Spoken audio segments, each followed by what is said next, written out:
নমস্কার, বাঙালি ইনভেস্ট করো চ্যানেলে আপনাদের সবাইকে স্বাগত। আমার আজকের ভিডিও আমাকে অনেকে কমেন্টস করেছেন, অনেকে ফোন করছেন যে এসডব্লিউপি কি এবং কিভাবে ফাংশন করে সেটাকে বুঝিয়ে দেওয়ার জন্যে। এটার ভালো না আমরা যে পেনশন স্কিম করতাম বা এফডি বা এমআইএস থেকে ইন্টারেস্ট নেওয়া ভালো। আবার অনেকে প্রশ্ন করেছেন যে আমি 20 লাখ টাকা রেখেছিলাম, মাসে এত টাকা নেই, তারপর আমার 35 লাখ টাকা ভ্যালু দেখাচ্ছে, কারেন্ট ভ্যালু, বাট আমার ইনভেস্টমেন্ট অ্যামাউন্ট কমে গেছে, 17 লাখ হয়ে গেছে। এই প্রশ্নগুলোর উত্তর সব আমার এই ভিডিওতে পাবেন এবং দুর্দান্ত একটা ভিডিও। আপনি যে ঐতিহ্যশালী পেনশন স্কিম বা বীমা স্কিমে পেনশন করেন, তার থেকে ভবিষ্যতের ঐতিহ্যশালী পেনশন স্কিম হচ্ছে মিউচুয়াল ফান্ড থেকে সিস্টেমেটিক উইথড্রল প্ল্যান। আপনাকে যেমন মাসে মাসে টাকা দেয় ওখান থেকে, এখানেও প্রত্যেক মাসে পার্টিকুলার ডেটে আপনার ব্যাংকে টিং করে ঘন্টা পেয়ে যাবে, আপনার পেনশন ঢুকে যাবে।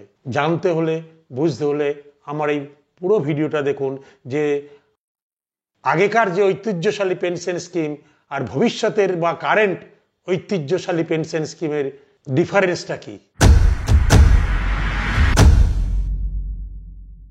প্রথম কথা আপনাদের জানুন যে মিউচুয়াল ফান্ডের এসডব্লিউপি কি আর এটা কেন এখন বর্তমানে পৃথিবীর শ্রেষ্ঠ পেনশন ইনকাম। কেন, তার জন্য জানতে হবে, আপনাকে বুঝতে হবে, তবে তো আমি বললে তো হবে না, আপনাকেও তো বুঝতে হবে জিনিসটা ঠিক না ভুল। সো মিউচুয়াল ফান্ড তো আপনারা সবাই শিখে গেছেন মিউচুয়াল ফান্ড কি। আর মিউচুয়াল ফান্ডে কারো কাছে এক লব্ধে প্রচুর টাকা থাকে, সেটাকে জমা করা, আর কেউ এসআইপি সিস্টেমেটিক ইনভেস্টমেন্ট প্ল্যান, ব্যাংকের রেকারিং এর মতো। আমার এই সিস্টেমেটিক ইনভেস্টমেন্ট প্ল্যান কি এবং কিভাবে কাজ করে বা এসটিপি কি, এসডব্লিউপি কি, তার জন্য ডিটেলস ভিডিও দেওয়া আছে, আই বাটনে লিঙ্ক দেওয়া আছে, তো সেখান থেকে আপনারা ভালো করে জানতে পারবেন। এসডব্লিউপি হচ্ছে মিউচুয়াল ফান্ডে আপনার একটা নির্দিষ্ট অর্থ আপনি ইনভেস্ট করে রেখে দিয়েছেন বা আগে থেকে জমিয়ে জমিয়ে জমিয়ে জমিয়ে বর্তমান যখন রিটায়ার করছেন তখন একটা ভ্যালু দাঁড়িয়েছে, কারেন্ট ভ্যালু। আইদার রিটায়ার যখন করছেন, রিটায়ারমেন্টের টাকাটা নিয়ে আপনারা বা আমরা আগে পেনশন স্কিম বা এফডি বা এমআইএসে রাখতাম, ওটা না রেখে বর্তমানের এক দারুণ বিকল্প হচ্ছে মিউচুয়াল ফান্ড। সেখানেও টাকা রাখলে মাসের নির্দিষ্ট দিনে নির্দিষ্ট টাকা টুং করে আপনার ব্যাংকে ঢুকে যাবে। আর বেনিফিট কি, দুটোই তো পাবেন, এফডি এমআইএস পেনশন থেকেও পাবেন আর মিউচুয়াল ফান্ড থেকেও পাবেন। মিউচুয়াল ফান্ডে মার্কেট ওঠানামা করে, যে ভোলাটিলিটি রিস্কটা আছে সেটার জন্যই আপনাদের ভয়। যারা জানে না বুঝে ইনভেস্ট করেছে, মার্কেট নেগেটিভ দেখে পালিয়ে গেছে, তাদের কাছে খারাপ। বাট যারা জানে, আমাদের মতো মানুষ যারা মিউচুয়াল ফান্ডে এই ওঠানামাটা হচ্ছে সাময়িক, তারা পয়সা বানায়। তা সেটা জানতে হলে, বুঝতে হলে আমার এই ভিডিওটা দেখুন। একটু বড় হবে, আপনারা ধৈর্য দিয়ে দেখুন, কারণ এটা আপনাদের লাইফের রিটায়ারমেন্টের বেস্ট স্ট্র্যাটেজি প্ল্যান। একটু বড়, ভালো করে ধৈর্য ধরে দেখুন। অনেকে অনেক রকম কোয়েশ্চেন করেছেন, সমস্ত কিছু এর মধ্যে আনসার পাবেন। মিউচুয়াল ফান্ডে ভয় লাগছে আপনাদের, তাই তো? আপনারা কোথায় টাকা রাখেন? স্টেট ব্যাংকে। মেজরিটি মানুষ গ্রাম বাংলা থেকে সবাই, শহরের মানুষ না, মেজরিটি ব্যাংকের প্রাইভেট ব্যাংকে টাকা রাখে, কারণ ন্যাশনালাইজ ব্যাংকে ওরা কম রাখে সার্ভিসের জন্য। প্রাইভেট ব্যাংকের সার্ভিস অনেক ভালো, আজ পর্যন্ত কোনো প্রাইভেট ব্যাংক উঠে যায়নি, মার্জ হয়। এই যে ন্যাশনাল ব্যাংকেও তো উঠে যাচ্ছিল, মার্জ হয়েছে। ব্যাংক কোনোদিন কোনো ব্যাংক, সে প্রাইভেট হোক ন্যাশনাল, উঠতে পারে না, মার্জ হয়। তাহলে স্টেট ব্যাংকে আপনি শেয়ার কিনেছেন আর ব্যাংকের টাকা রেখেছেন, তাহলে শেয়ার তো কোম্পানি উঠে যাবে, তাহলে কি স্টেট ব্যাংকটা উঠে যাবে? তাহলে যে শেয়ারটা কিনেছি তাহলে ভয় কেন? কারণ মনে রাখবে, ব্যাংক আমার আপনার টাকা জমা রেখে সেটাকে খাটিয়ে প্রফিট করে আমাদেরকে দেয়, আর ব্যাংক প্রফিট করে। তাহলে আপনি নিজে কেন পারবেন না? কারণ আপনারা জানার চেষ্টা করেন না, বোঝেন না, ওই জন্যে। সেই জন্য আমাদের মতো বাঙালিদেরকে সহজে ঠকিয়ে দিতে পারে। কই মারোয়ারি গুজরাটের তো বড়লোক কি করে হয়েছে? এই ইকুইটি মার্কেটে, নয় ব্যবসা, নয় শেয়ার, নয় মিউচুয়াল ফান্ড, তারা এই 3 জায়গায় টাকা রাখে। তাদের টাকা ব্যাংকে কম ইন্টারেস্টে পড়ে থাকে না। তাহলে এবার আপনাকে তাহলে ভয় পান নয়, কারণ মিউচুয়াল ফান্ড শেয়ারের টাকা খাটায়। আজকে যদি স্টেট ব্যাংকে টাকা খাটায়, স্টেট ব্যাংক উঠে যাবে না? কারণ আমাদের মতো ছেলেরা অতি ইন্স্যুরেন্স বেশি কমিশন পাওয়ার লোভে মানুষের কাছে অ্যাওয়ারনেস করে না।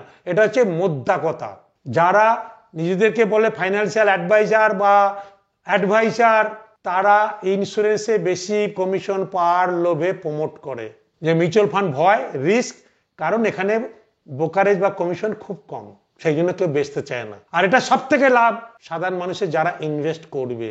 আমি যদি কারো খারাপ লাগে আমার কিছু করার নাই, কারণ দিন বদলাচ্ছে। যেমন এক সময় ল্যান্ডফোন আর তৈরি হয় না, অবসোলেট হয়ে গেছে, গ্রামোফোন রেকর্ড আর পাওয়া যায় না, অবসোলেট হয়ে গেছে, তেমনি এই ইনভেস্টমেন্ট, এই যে ঐতিহ্যশালী পেনশন স্কিম যেগুলো আছে সব আস্তে আস্তে অবসোলেটের পথে যাচ্ছে। কারণ যত অ্যাওয়ারনেস বাড়বে মানুষ তত জানবে, তত বুঝবে এবং সেগুলোকে জেনে বুঝে ইনভেস্ট করবে। এবার আপনাদেরকে দেখাচ্ছি, একটা মানুষ ধরুন রিটায়ার করছেন, সে ধরুন 30 লাখ, যার যেমন টাকা আছে, 30 লাখ, 40 লাখ, 50 লাখ, যার যেমন টাকা তৈরি হচ্ছে বা রিটায়ারমেন্টের সময় পাচ্ছেন, সেটা কিভাবে ইউটিলাইজ করবেন দেখুন। ধরুন আপনি রিটায়ার করছেন যে কোনো জায়গা থেকেই হোক, প্রাইভেট হোক, সরকারি হোক, যেখান থেকেই হোক। আমরা কোথায় টাকাটা রাখতাম? প্রথম কথা, তথাকথিত পুরনো যেই ধ্যান ধারণা আছে, নয় ব্যাংকে এফডি করতাম, নয় পোস্ট অফিসে এমআইএস করতাম, নয় সিনিয়র সিটিজেন করতাম, নয় ইন্স্যুরেন্সে, লাইফ ইন্স্যুরেন্সে পেনশন স্কিম। এই চারটে আমাদের গতানুগতিক গ্যারান্টেড পেনশন স্কিম ছিল। হ্যাঁ না না আপনারা বলুন। বাট আজকে এই ইনফ্লেশনের যুগে 7% ইনফ্লেশন আর 7% রিটার্ন, তাহলে গ্রোথ কোথায় আমার টাকার? কারণ আজকে যে জিনিসটা 7% ইনফ্লেশন হলে 100 টাকায় কিনছি, পরের বছরে সেটা 107 টাকায় কিনছি, আর আমার টাকাটাও বাড়লো সেই 107 টাকায় 7%-এ। তাহলে তো আমার গ্রোথ আর কিছু নেই, মানে চলে যাচ্ছে। বাট মেডিকেল কস্ট বা আদার্স অনেক ইনস্ট্রুমেন্ট আছে যেখানে ইনফ্লেশন অনেক হাই। সো আমি লাইভ এক্সাম্পল দিয়ে দুটো বোঝাচ্ছি। আপনি ধরুন মিউচুয়াল ফান্ডে, প্রথমে আমি ব্যাংকটাই বলি, আপনারা যারা তথাকথিত জায়গায় করেন, সে 30 লাখ টাকা আপনি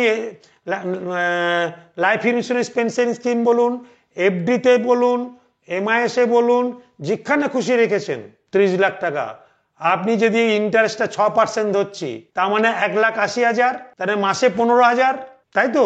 নিয়ে নেন। তাহলে এই ইন্টারেস্টটা নিয়ে নিলে এই টাকাটা, প্রিন্সিপালটা কি আর কোনদিন বাড়বে?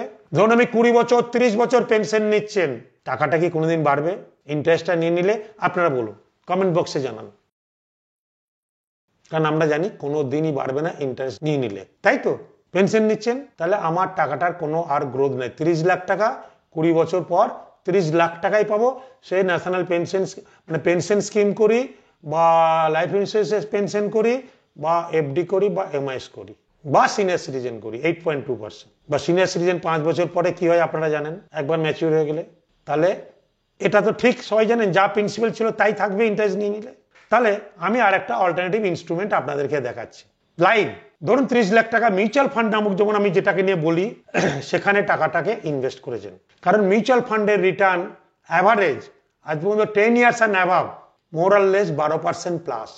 যদি দক্ষ পরামর্শদাতার পরামর্শ নিয়ে করেন, তারা জানে কোন ফান্ডটা কখন কিভাবে কাজ করবে, তারা আপনাকে ডিসিশন নিয়ে জানাবে এবং আপনাকে রথের সারথি হয়ে গাইড করে নিয়ে যাবে। ভালো না খারাপ? 7%, 8% ভার্সেস 12%, এই যে 5% এক্সট্রাটা হলো 7% আর 12%। এক্সাম্পল দিয়ে বোঝাচ্ছি, কারণ ইন্টারেস্ট কমছে, আমি 6% অ্যাভারেজই ধরছি। 1,80,000 ইন্টারেস্ট হয়, তার মানে মাসে 15,000 আপনি নিয়ে নিচ্ছেন। কিন্তু 6% মানে কত হলো? 12% মানে 3,60,000 হয়। আপনি নিচ্ছেন 1,80,000, তাহলে আরো 1,80,000 এখানে খাটছে, তাই তো? তাহলে 30,000 নিয়ে নিলে 6% এখানে দিয়ে দিলাম, তারপর তার ভ্যালু হয়ে গেল 31,44,000। নেয়ার পর 1,80,000 নিয়ে নিয়েছি, তার মানে পরের বছর 31,44,000-এর ওপর আমার রিটার্ন হবে। বাট ফিক্সড ডিপোজিটে 30 লাখের ওপরেই রিটার্ন হবে। দেখুন কিভাবে রিটার্নটা হয়। আমাকে অনেকে প্রশ্ন করেছেন মিউচুয়াল ফান্ডের রিটার্নটা কিভাবে হয়। এবারে অ্যাভারেজ রিটার্ন বলছি, কোনো বছর বেশি, কোনো বছর কম। অ্যাভারেজ রিটার্ন হয় 12%, মাইনাসও হয়, বাট কোনো বছর 30%ও হয় মার্কেট অনুযায়ী। সেই জন্য 10 ইয়ার্স অ্যান্ড হিস্ট্রি মিউচুয়াল ফান্ডে বলছি 12% অ্যাভারেজ, সেটাকে ধরা আছে অ্যাভারেজ রিটার্ন, মাইনাস প্লাস সব নিয়ে। তারপরের বছর এর উপর কাটছেন, ধরে নিন 1,80,000 টাকা আবার নিয়ে নিলেন, কারণ 30 লাখের উপরে আপনাকে দিচ্ছে। 1,80,000 মানে 15,000 টাকা আবার নিয়ে নিলেন, আপনার সেই বছরের ভ্যালু হয়ে গেল 33,18,480। পরের বছর 33,18,480-র উপর আবার 12%, 1,80,000 নিয়ে নিলেন, মানে মাসে 15,000 পেনশন, আপনার হয়ে গেল 35,36,000 অ্যাভারেজ। 35,36,000 উপর তারপর পাওয়ার অফ কম্পাউন্ডিং কিভাবে হচ্ছে দেখুন। টাইম দিচ্ছেন, বাড়ছেন। এইবার ধরুন ইনফ্লেশন, 10 বছর পর জিনিসের দাম বাড়বে। এফডিতে 10 বছরে 30 লাখ টাকাটাই থাকতো, বা পেনশন স্কিমে যা টাকা আছে সেটাই থাকবে, বা এমআইএসে যা টাকা নিয়েছেন সেটাই থাকবে ইন্টারেস্ট নিয়ে নিলে। এখানে হয়ে গেল 65 লাখ, আর ওখানে 30 লাখ, আপনার টাকাটা ডবল হয়ে গেল। কার ভালো? আপনি তখন এর ওপর নেন ইনফ্লেশনকে বিট করার জন্য, তখন ডবল পাচ্ছেন। আগে 15 পেতেন পেনশন, এখন 30 পাবেন যদি আপনি এখানে প্ল্যানিং করেন। এই জায়গায় ডবল নিন, এখানে 6% করুন, দিয়ে দেখুন মজাটা। যদি না লাগে কারোর পেনশন আছে, যদি লাগে এখানে নিন। 20 বছর পর এটা কত ভ্যালু হবে দেখবেন, 1,77,00,000। যেখানে এফডি এমআইএস পেনশন পলিসিতে 30 লাখ, 30 লাখই। আর 30 বছরে কত উইথড্র করেছেন? 1,80,000 ইন্টু 20 বছর, মানে 36 লাখ নিয়ে নিয়েছেন। এফডিতেও 36 লাখ নিয়েছেন, এমআইএসও নিয়েছেন, ভ্যালু রইল ওখানে 30 লাখ। এখানেও 36 লাখ নিয়ে নেওয়ার পরও ভ্যালু হয়ে গেল 1,77,28,000। আপনারা বলুন এটা জাদু না কি? আপনার টাকা এসডব্লিউপি এইভাবেই ফাংশন করে। ওখানে ইউনিট থেকে টাকাটা রিডেমশন হয়। একজন আমাকে প্রশ্ন করেছে যে আমার 20 লাখ টাকা দিয়েছিলাম, আমি প্রত্যেক মাসে এই টাকাটা নিচ্ছি, আমার মিউচুয়াল ফান্ডের কারেন্ট ভ্যালু হয়ে গেছে 35 লাখের মতো, বাট ইনভেস্টমেন্টটা কমে গেছে। কমবে তো, আপনার তো ইনভেস্টমেন্ট নিয়ে দরকার নাই, আপনার ভ্যালুটা কত এখন? কারণ আপনাকে ইউনিট যে রিডিম হয় প্রিন্সিপাল থেকে, 30 লাখ থেকে বললাম, ইউনিট রিডিম হয় প্রিন্সিপাল থেকে। প্রিন্সিপাল কমে আর রেট বাড়লে ভ্যালুটা বাড়ে, কারণ ন্যাব ইন্টু ইউনিট, ইউনিট রিডিম হয়, সেই জন্য ইউনিটটা কমে যায়। সো পারচেজ প্রাইসের ইউনিট কমে গেলে পারচেজ প্রাইসটা কমে যাচ্ছে। ক্লিয়ার? সো আপনি ভ্যালুটা দেখবেন, কারণ আজকে বেচলে ওটাই তো ভ্যালু 35 লাখ, তা ওটাকে আবার ইনভেস্ট করুন 35 লাখ হয়ে যাবে, তাহলে আবার প্রিন্সিপাল হয়ে গেল। বোঝাতে পেরেছি? কারণ কারেন্ট ভ্যালুটাকে কনসিডার করুন, ওটা বেচলে আবার কিনলে তো 35 লাখই ভ্যালু হয়ে গেল। 1 নম্বর, অনেকে বলেছেন একদিন ইউনিট শেষ হয়ে যাবে, কোনোদিনই জিরো হবে না ইউনিট। তার আগে আমি যদি ফান্ডটাকে সুইচ করে দিই, সেম টাকায় আমি যদি আবার ইউনিট কিনে নিই, তাহলে কি হবে? ইউনিট শেষ হবে। কারণ এই জন্য বলেছি দক্ষ পরামর্শদাতার পরামর্শ নিয়ে করুন। রথের সারথি দরকার, এই জন্যে সে আপনাকে গাইড করে নিয়ে যাবে যে কিভাবে টাকায় টাকা আনে, আপনার কষ্টের টাকা, তাই না? তাহলে আমি ইকুয়েশন দিয়ে পাওয়ার অফ কম্পাউন্ডিং বোঝালাম, মিউচুয়াল ফান্ডের টাকা কি করে গ্রো হয় বোঝালাম, এফডি মানে পেনশন পলিসি বা ফিক্সড ডিপোজিট বা এমআইএস তার সঙ্গে পার্থক্য করে পেনশন পলিসি বুঝলাম। দুজনেই টাকা দিচ্ছি, মিউচুয়াল ফান্ড আপনাকে টাকা বাড়িয়ে দেবে আর কেউ দেবে না। তাহলে কোনটা আপনাদের জন্য ভালো কমেন্ট বক্সে জানান। আর যদি কারোর বুঝতে অসুবিধা হয় অতি অবশ্যই আমাদের হোয়াটসঅ্যাপ নাম্বারে যোগাযোগ করবেন। তাহলে আরও ভিডিও দেখুন, আরও জানুন, তাহলে আপনাদের ক্লিয়ার হবে।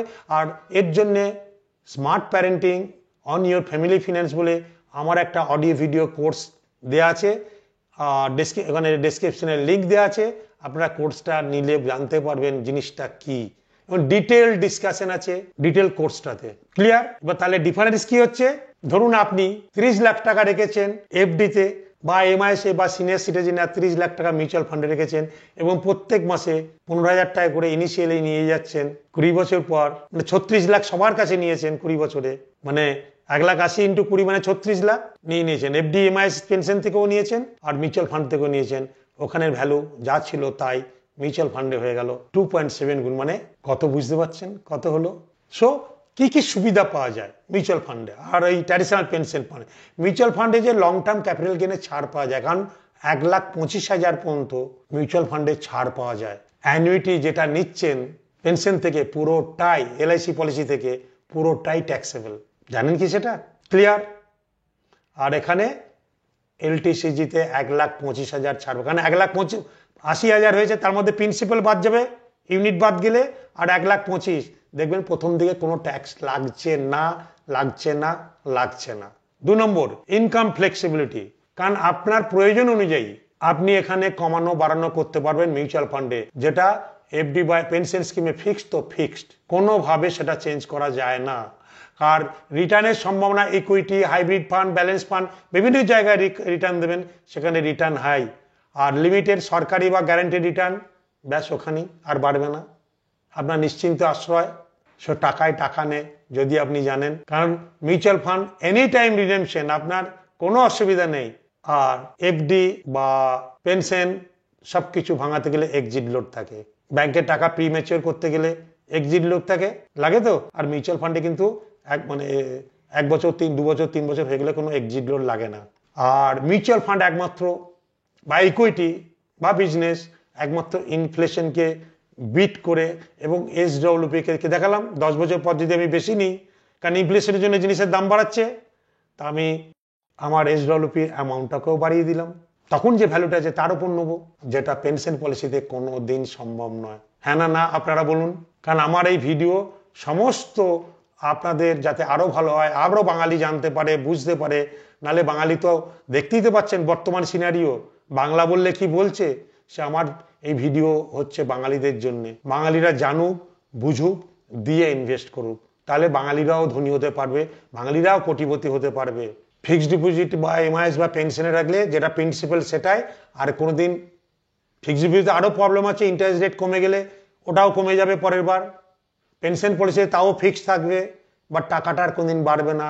বাট এই 30 লাখ টাকা 20 বছরে দুজনেই 36 লাখ দিয়েছে, বাট বাকিগুলো তো 30 লাখই থাকলো, মিউচুয়াল ফান্ডে হয়ে গেল 1,77,00,000। কার টাকা বাড়লো? এটা কি বলে? Wealth creation, legacy. So mutual ফান্ডের SWP হলো বর্তমান যুগে বেস্ট পেনশন স্ট্র্যাটেজি, যেটা বাকিরা কেউ দিতে পারবে না। এটা হচ্ছে লাইফ চেঞ্জিং ইনকাম। চাইলে এগিয়ে আসুন।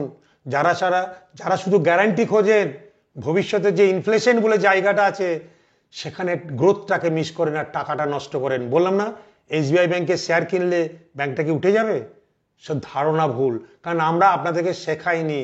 কারণ আমাদের মতো মানুষ যারা আছে কমিশন পাওয়ার লোভে মানুষকে সঠিক গাইডেন্স দেই না। সো আজই পরিকল্পনা করুন, কারণ ফাইন্যান্সিয়াল ফ্রিডম রিটায়ারমেন্ট এজের সঙ্গে আসে না, আসে সঠিক প্ল্যানিংয়ের মাধ্যমে, যেটা আপনার হাতে। কারণ আমার এই ভিডিও যদি আপনাদের ভালো লাগে, বাঙালিদের মধ্যে শেয়ার করে দিন, তারাও জানুক, বুঝুক, দিয়ে ডিসিশন নিক। আর যদি সাবস্ক্রাইব করা না থাকে অতি অবশ্যই সাবস্ক্রাইব করবেন, এবং পরবর্তী ভিডিওগুলো এইভাবেই আপনারা পেতে থাকবেন, যাতে আপনারা জেনে বুঝে ডিসিশন নিতে পারেন। ভালো থাকবেন, সুস্থ থাকবেন, নমস্কার।